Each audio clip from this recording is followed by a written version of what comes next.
तो आज हम लोग पढ़ने वाले हैं हिंदी में हिंदी भाषा का विकास पार्ट 2। तो आप लोग को पता ही होगा कि बेसिकली ये टीचर के लिए ही बनाया जा रहा है, जिसमें टीजीटी हो, पीजीटी हो, डीएसएसबी हो, या फिर यूपीएसआई हो, या फिर जितने भी हिंदी साहित्य से क्वेश्चन बन सकते हैं जितने भी एग्जाम में, उन्हीं को माइंड में रखकर इस वीडियो को बनाया जा रहा है। तो अब हम लोग स्टार्ट करते हैं हिंदी भाषा का विकास पार्ट 2। तो हिंदी भाषा का विकास पार्ट 1 पढ़ चुके थे कि हम लोग हिंदी भाषा का विकास कैसे हुआ। तो अगर बात किया जाए, थोड़ा सा पीछे का मेमोरी रिवाइज किया जाए, तो 3 भाग में इसको बात किया गया था। एक प्राचीन था, एक मध्यकालीन था और एक आधुनिक था। ठीक है। तो प्राचीन को 2 भाग में बांटा गया था, एक वैदिक, एक लौकिक। तो वैदिक में अगर बात किया जाए तो क्या क्या लिखा गया, तो वैदिक में ऋग संहिता लिखा गया था, ऋग संहिता, साम संहिता, अथर्व संहिता, ये सब लिखा गया था। लौकिक की बात किया जाए तो रामायण महाभारत लिखा गया था।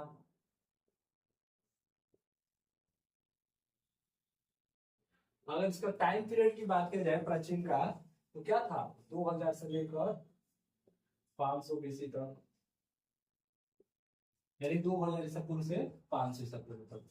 अगर वैदिक संस्कृति की बात की जाए तो इसका टाइम पीरियड था हमारा 2000 से लेकर 800 तक, और इसका बात किया जाए तो 800 से लेकर 500 तक। ये पिछले क्लास में पढ़ चुके हैं, बस इसको हम लोग रिवाइज कर रहे हैं। अब अगला था मध्यकालीन भारतीय आर्य भाषा। इसका समय था 500 बीसी से लेकर, यानी 500 ईसा पूर्व से लेकर 1000 ईस्वी तक। तो इसके अंदर क्या क्या भाषाएं आई, तो इसके अंदर आया पाली, प्राकृत, अपभ्रंश,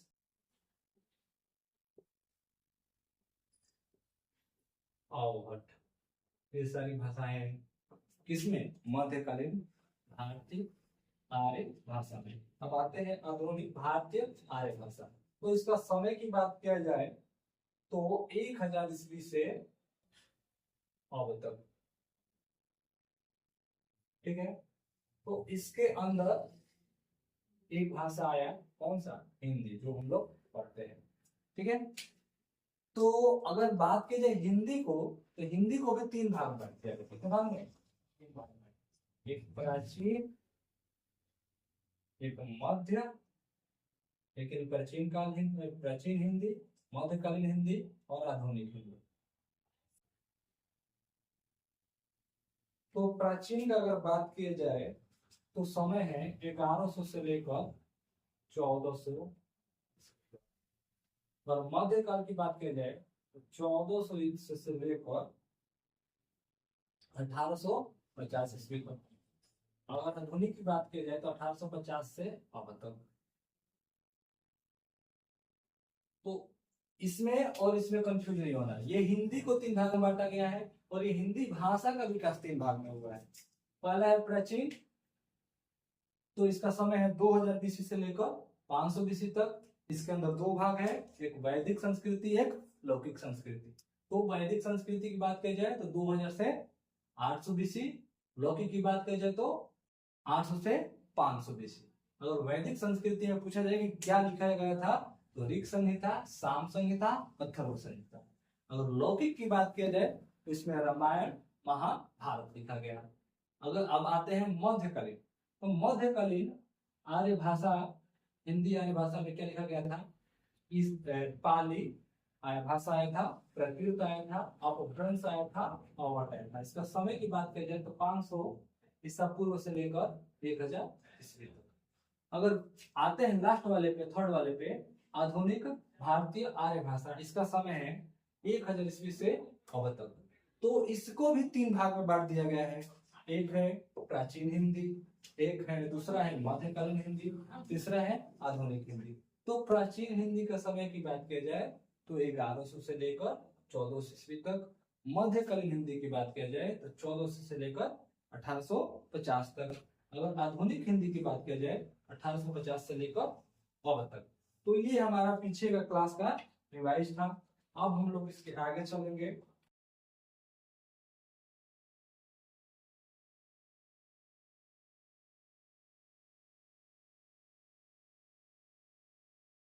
तो ये हम लोग का रिवाइज था और हम लोगों ने हिंदी भाषा का क्रम भी पढ़ लिया था।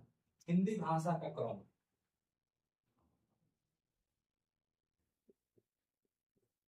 हिंदी भाषा का क्रम। तो हिंदी भाषा क्रम तो हम लोगों ने पढ़ लिया था।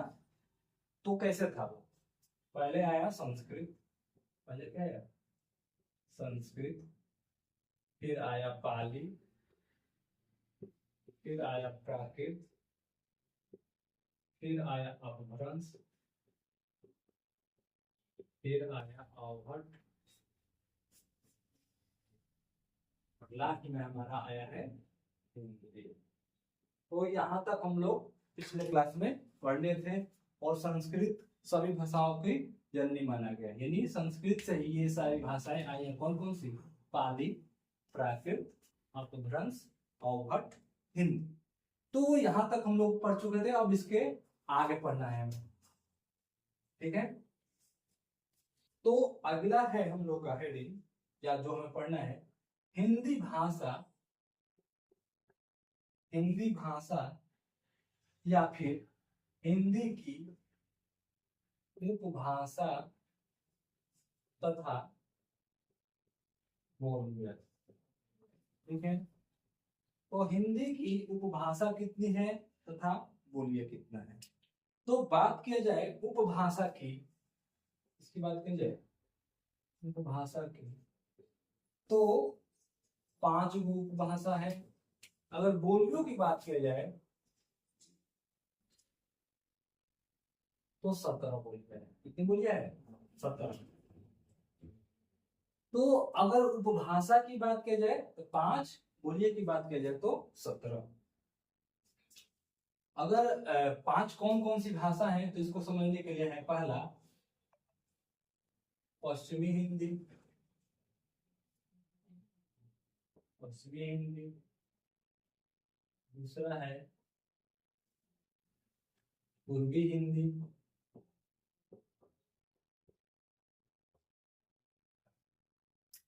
तीसरा है राजस्थानी हिंदी,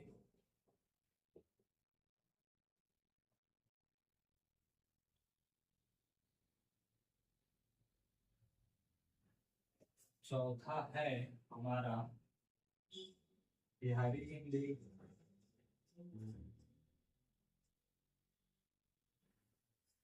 और लास्ट जो 5वां नंबर पर है पहाड़ी हिंदी।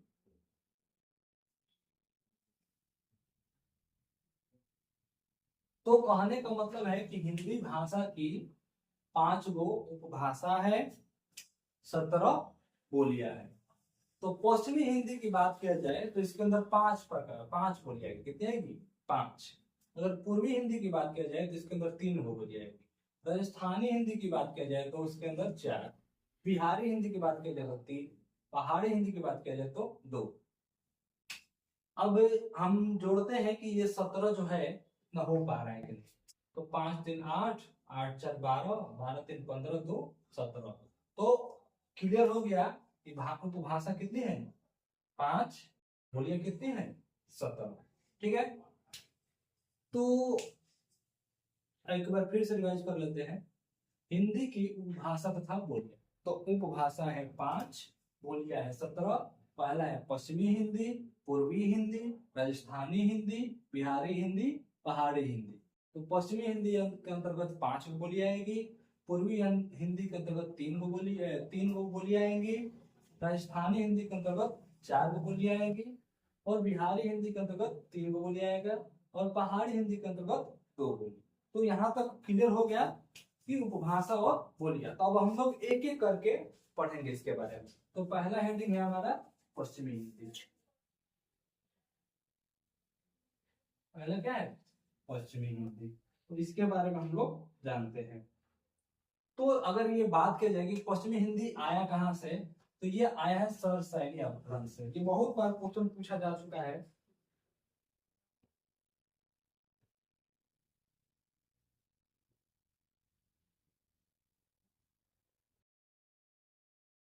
ये बहुत बार क्वेश्चन पूछा जा चुका है कि पश्चिमी हिंदी कहाँ से उत्पन्न हुआ है या कहाँ से निकला हुआ है। तो ये सर सैनी अपभ्रंश से निकला हुआ है। ठीक है।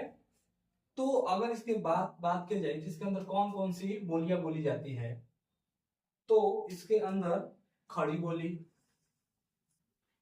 जो हम लोग बार बार हिंदी में पढ़ते रहते हैं, खड़ी बोली, या फिर कौरवी बोली कहा जाता है।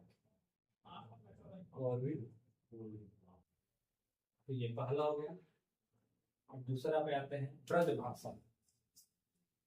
ब्रज भाषा, ठीक है। तीसरा है कनौजी, जो कनौज में बोला जाता है। चौथा है बुंदेली, जो यूपी पश्चिमी यूपी और एमपी यानी मध्य प्रदेश में बोला जाता है। और चौथा के बाद है पांचवा हरियाणवी, जो हरियाणा और दिल्ली एनसीआर वगैरह में बोला जाता है। ठीक है। तो हम लोग ये पश्चिमी हिंदी की बात किया जाए तो पश्चिमी हिंदी कहां से उत्पन्न हुआ है या कहां से आया है, तो सर सैनी अपभ्रंश से आया है। और अगर बात किया जाए कि इसके अंतर्गत कितनी बोलियां है, तो 5 बोलियां है। अगर बात किया जाए कि कौन कौन सी बोलियां है, तो पहला है खड़ी बोली, जिसको कौरवी बोली बोला जाता है। दूसरा है ब्रज भाषा, जो मथुरा आगरा साइड वगैरह बोला जाता है। तीसरा है कनौजी, जो कनौज साइड में बोला जाता है। चौथा है बुंदेली, जो खंड वगैरह में बोला जाता है। और पांचवा है हरियाणवी, जो हरियाणा और दिल्ली एनसीआर वगैरह में बोला जाता है। तो बेसिकली ये चीजें हम लोग को याद नहीं हो पाता है, कौन किसके अंदर कितने बोलियां है, कहाँ से आया है, कैसे आया है, तो याद नहीं हो पाता है। तो इसके लिए एक ट्रिक है। ट्रिक के माध्यम से हम लोग इस चीज को तुरंत याद कर लेंगे। बहुत आसान ट्रिक है, या तो हिंदी में याद कर लेना है या फिर इंग्लिश में। तो ट्रिक है कब कब है, कब कब है, या तो हिंदी में लिख लो या फिर एबीसीडी में लिख लो, कैसे भी लिख लो अल्फाबेट में। कब है, ठीक है। तो देखिए कब कब है, अगर किसी को याद है कि कब कब है, तो उससे पश्चिमी हिंदी याद हो गया, पश्चिमी हिंदी याद हो गया। कब कब यह है, अगर इतना कंफर्म है तो आपको पश्चिमी हिंदी याद हो जाएगा। ये 5 बोलियां याद हो जाएगी, किसकी? पश्चिमी हिंदी की। तो कब कब से, तो पहला प्रश्न क्या हो गया हमारा, खड़ी बोली, या फिर क्या बोलते हैं इसको, कौरवी। ठीक है। बी से क्या हो गया हमारा, ब्रज भाषा। क्या हो गया? ब्रज भाषा। फिर क से क्या होगा, कनौजी हो गया। बी से क्या हो गया दूसरा, बुंदेली। एच से क्या हो गया, हरियाणवी। तो समझ में आया ना, बहुत इजी लैंग्वेज है। ये शान से पूछ देता कि बताइए हरियाणवी जो बोली है कौन से उपभाषा के अंतर्गत आता है, पश्चिमी हिंदी, पूर्वी हिंदी, बिहारी हिंदी या फिर पहाड़ी हिंदी। तो इसमें लोग कंफ्यूज हो जाते हैं, या फिर पश्चिमी हिंदी के अंतर्गत कौन कौन सी बोली आते हैं उसमें कंफ्यूज हो जाते हैं।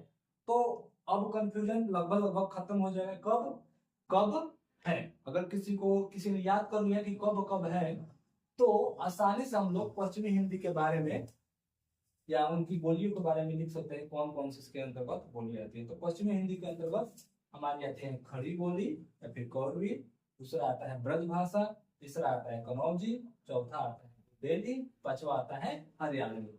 तो ये हमारा 5 भाषा में से ये पहला था पश्चिमी हिंदी। अब इसके आगे था हमारा पूर्वी हिंदी। तो सेकंड नंबर पे था कौन सा, पूर्वी हिंदी। तो सेकंड नंबर पे है पूर्वी हिंदी।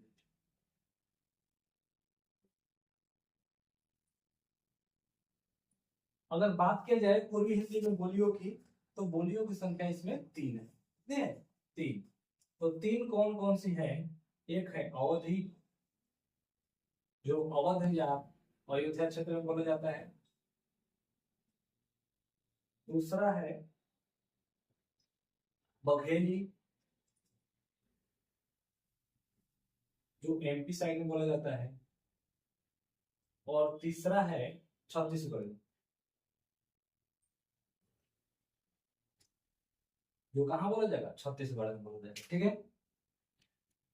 तो पूर्वी हिंदी की बात किया जाए कि पूर्वी हिंदी के अंतर्गत कौन कौन सी बोलियां हैं, तो ये है अवधी, बघेली और छत्तीसगढ़ी। ठीक है। जैसे हम लोगों ने पता किया था कि बताया था कि पश्चिमी हिंदी सौरसैनी अपभ्रंश से निकला हुआ है, ठीक वैसे ही अब इसके बारे में पता करेंगे पूर्वी हिंदी कहाँ से आया है। ठीक है। तो अगर पूर्वी हिंदी की बात की जाए तो ये अर्ध मगधी कहाँ से आया है जी? अर्ध अर्ध मगधी से। कहाँ से आया है? तो अर्ध मगधी से। ठीक है। या इसको अर्ध मगधी बोला जाता है या मगधी बोला जाता है। ठीक है। तो अर्ध मगधी से ये आया हमारा क्या? पूर्वी हिंदी। तो अब तो हमें पता चल गया कि ये अर्ध मगधी से आया है हमारा पूर्वी हिंदी, और इसके अंतर्गत 3 बोलियां है। पहला है अवधी, दूसरा है बघेली, तीसरा है छत्तीसगढ़। अब इसको याद करने का ट्रिक क्या है? इसको याद करने का ट्रिक क्या? तो इसको याद करने का ट्रिक वही है, बहुत सिंपल सा है। जिसने बचपन में एबीसीडी पढ़ा होगा उसके लिए ये बहुत आसान है, और मेरे ख्याल से सब लोगों ने बचपन में एबीसीडी पढ़ा ही होगा, यानी ए से जेड तक। तो हमें ए से जेड तक नहीं जाना है, मात्र सिर्फ और सिर्फ ए और बी और सी तक ही जाना है, यानी ए बी सी, उसके आगे नहीं। ठीक है। तो ए से हमारा हो गया अवधि, बी से क्या हो गया? बघेली, सी से क्या हो जाएगा? छत्तीसगढ़।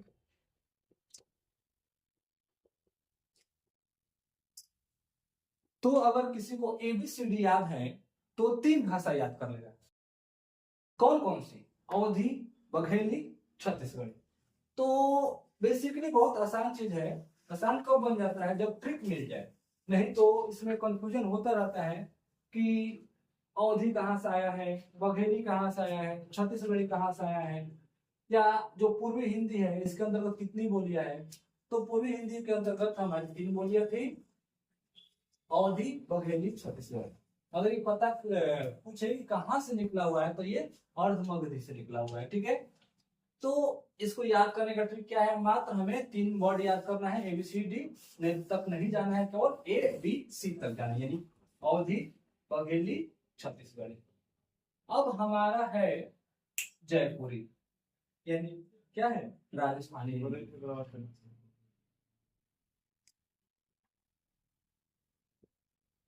राजस्थानी हिंदी।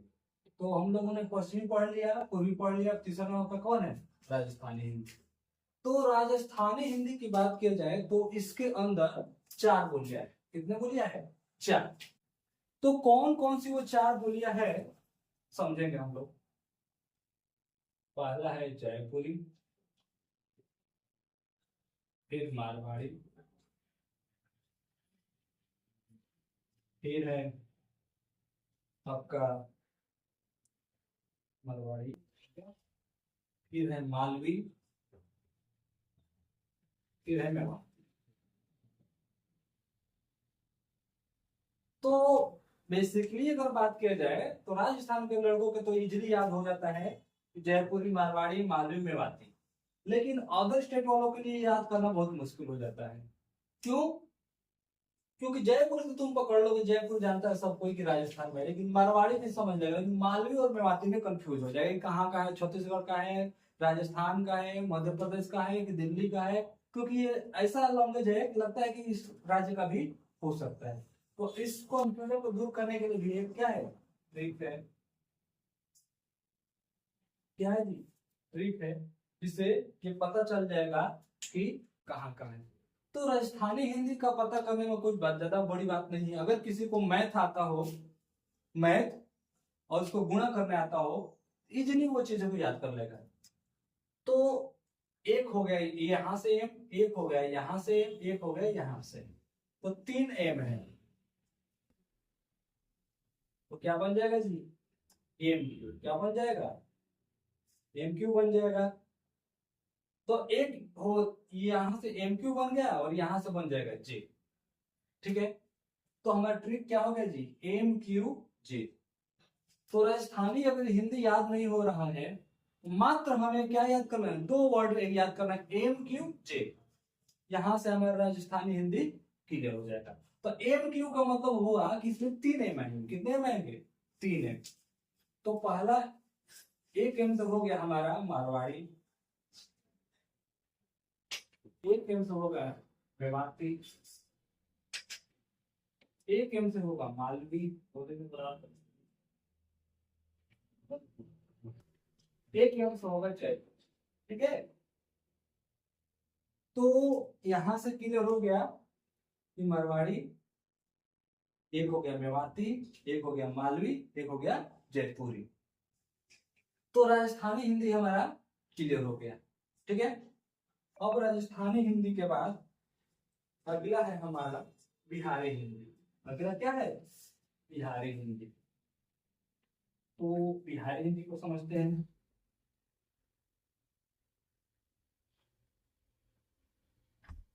बिहारी हिंदी को समझते हैं। चौथा नंबर क्या था?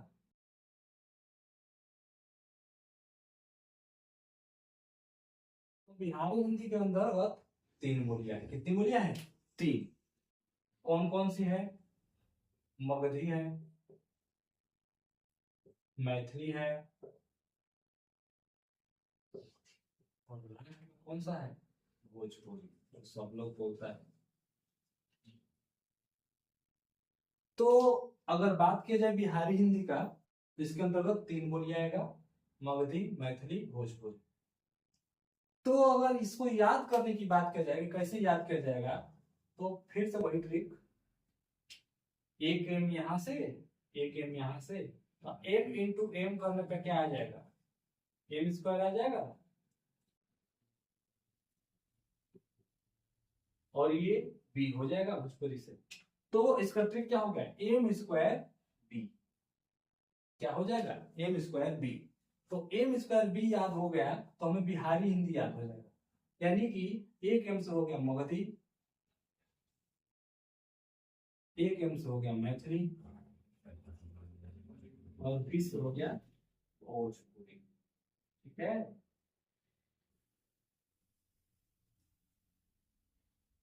अब लास्ट हमारा है पहाड़ी हिंदी।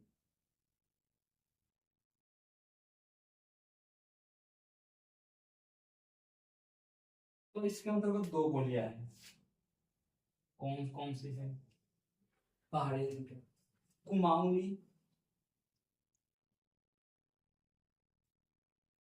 कुमाऊनी और गढ़वाली। कौन कौन से? कुमाऊनी और गढ़वाली। तो इसको याद करने के लिए बहुत आसान ट्रिक है, लगभग सबको याद होगा। अपना वेट नापते हैं या किसी भी चीज का वेट नापते हैं तो किसमें नापते हैं? किलोग्राम, यानी किसमें नापेंगे? केजी में। किसमें नापेंगे जी? केजी में। तो ट्रिक क्या हो गया? केजी। यानी एक के से क्या हो गया? कुमाऊनी, और एक ट्रिक से क्या हो गया? गढ़वाली।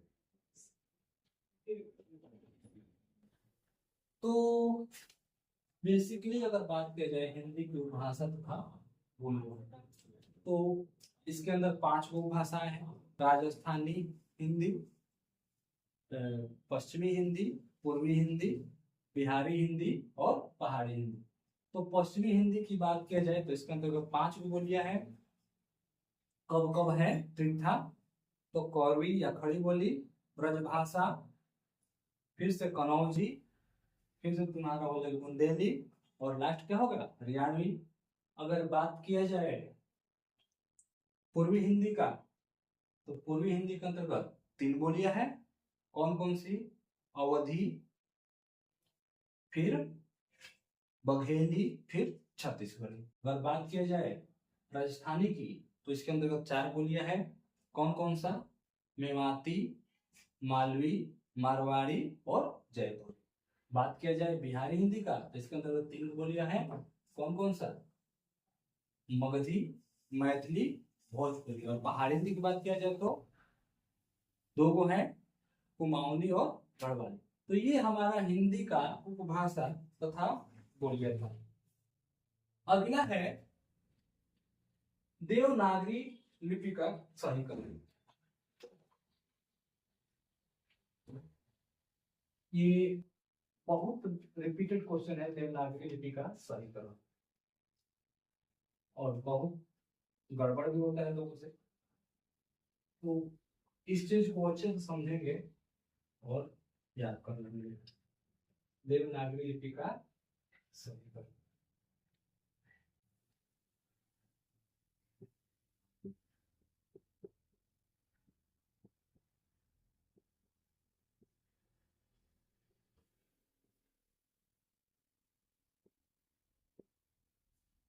तो बात की जाए देवनागरी लिपि का सहीकरण तो पहले आया है ब्राह्मी लिपि। पहले क्या है? ब्राह्मी लिपि।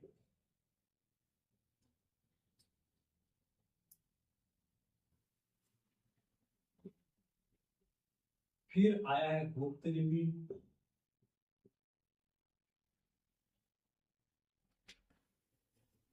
फिर आया है नागरी लिपि।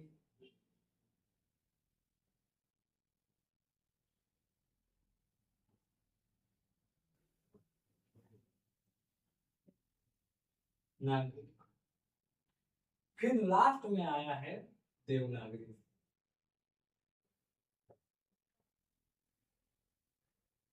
तो हम लोग का हिंदी कौन सी लिपि में लिखा जाता है, ये क्वेश्चन बहुत बार आ चुका है, रिपीटेड क्वेश्चन है, बहुत बार रिपीटेड किया है कि हिंदी लिपि है या जो हिंदी है कौन सी लिपि में लिखा गया है, तो वो देवनागरी लिपि में लिखा गया, ठीक है।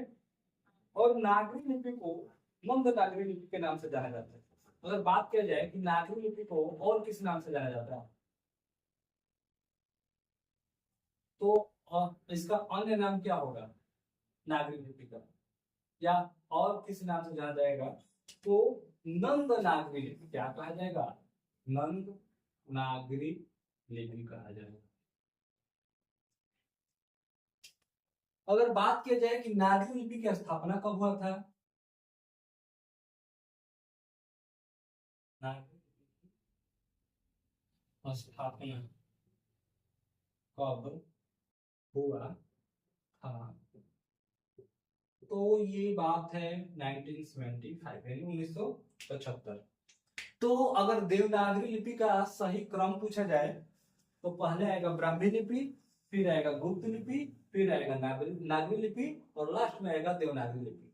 तो देवनागरी लिपि जो है, जो पूछता है कि हिंदी कहाँ से या कौन सी लिपि में लिखा गया है, तो कहाँ से निकला है, तो देवनागरी लिपि से। अगर पूछ दे कि नागरी लिपि का दूसरा नाम क्या है, तो क्या बताएंगे? नंद नागरी लिपि। अगर पूछ दे कि नागरी लिपि का स्थापना कब हुआ था, तो ये 1975 में हुआ था, ठीक है। तो यहाँ तक हम लोग क्लियर हो गया। तो आज हम लोगों ने हिंदी भाषा का विकास का पार्ट 2 पढ़े, जिसमें हम लोग हिंदी की उपभाषा और उसकी बोलियां पढ़ लिए। अब लास्ट में हम लोग देवनागरी लिपि का सही क्रम जान लिए, नागरी लिपि जान लिए, ठीक है। अब इसके आगे हम लोग पढ़ेंगे हिंदी भाषा का संविधान में क्या महत्व है। तो अगला क्लास हमारा वहीं से स्टार्ट होगा, ठीक है। धन्यवाद।